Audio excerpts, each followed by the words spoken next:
municipal. Bonjour Dominique Tiget, merci de votre patience. Vous êtes resté avec nous. Vous êtes secrétaire général de l'association des contribuables de Levallois-Perret. Votre réaction à cette annonce du couple Levallois, du couple Balkany, pardon. Bonjour Thomas Misraki. Bonjour Thomas Misraki. Je crois que c'était la seule solution aujourd'hui.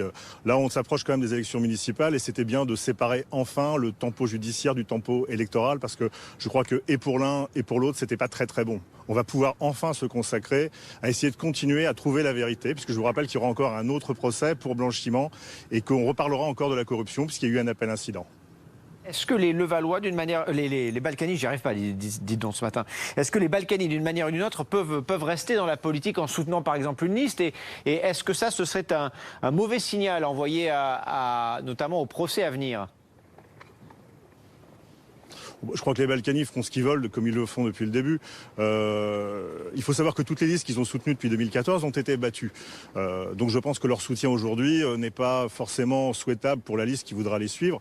On nous annonce des remplaçants qu'on nous sort du chapeau au dernier moment, qui ont signé finalement toutes les décisions des Balkany qui ont conduit à l'état notamment financier de la ville qui est tragique. Est-ce que vous avez le sentiment que Levallois a été libéré en quelque sorte des Balkany ces dernières heures ? On en est encore loin, on en est encore très loin parce que il y a encore un système qui est là, il y a des choix. Il faut savoir que Madame Balkany, qui nous a expliqué au tribunal qu'elle n'avait jamais rempli avec son mari une feuille d'impôt, dont on a compris qu'elle ne savait pas ce que c'était qu'un impôt sur le revenu, a fait voter le budget pour 2020. Donc c'est quand même une situation assez grave. Merci Dominique Tiget, merci d'avoir répondu en direct à nos questions ce matin.